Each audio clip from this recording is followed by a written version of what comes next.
Beetroot, carrot, cucumber, നെല്ലിക്ക, ചെറുനാരങ്ങ, പിന്നെ കുറച്ച് മല്ലിയും പുതിനയും ഒക്കെ വെച്ചിട്ട് നമുക്കൊരു ജ്യൂസ് ഉണ്ടാക്കാൻ പറ്റും.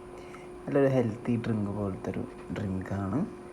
അപ്പോൾ ആദ്യം ഒന്ന് കട്ട് ചെയ്തെടുക്കണം. ഇങ്ങനെ കട്ട് ചെയ്യാൻ പറ്റുമോ ഇത് പണി പാളും. അപ്പോൾ നമുക്ക് വേറെ സ്ഥലത്തിട്ട് കട്ട് ചെയ്തിട്ട് വരാം.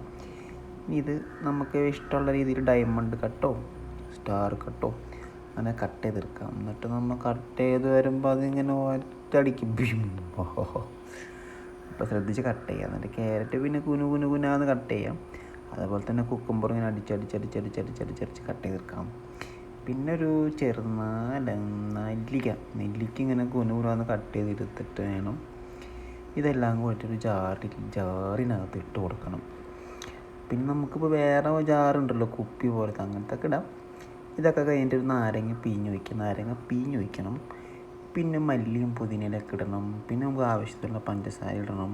പിന്നെ ആവശ്യത്തിന് വെള്ളം ഒഴിക്കണം. എന്നിട്ട് ഇത് അടച്ച് വെച്ചിട്ട് ജ്യൂസ് അരിച്ചിട്ട് ഗ്ലാസ്സിൽ ഒഴിക്കുമ്പോൾ നല്ലൊരു സ്മെല്ല് വരും, നല്ല കളറും വരും. നല്ല ഡ്രിങ്കാണിത്. നമുക്ക് വേണമെങ്കിൽ ഉണ്ടാക്കിയാൽ മതി, അടിപൊളിയാണ്.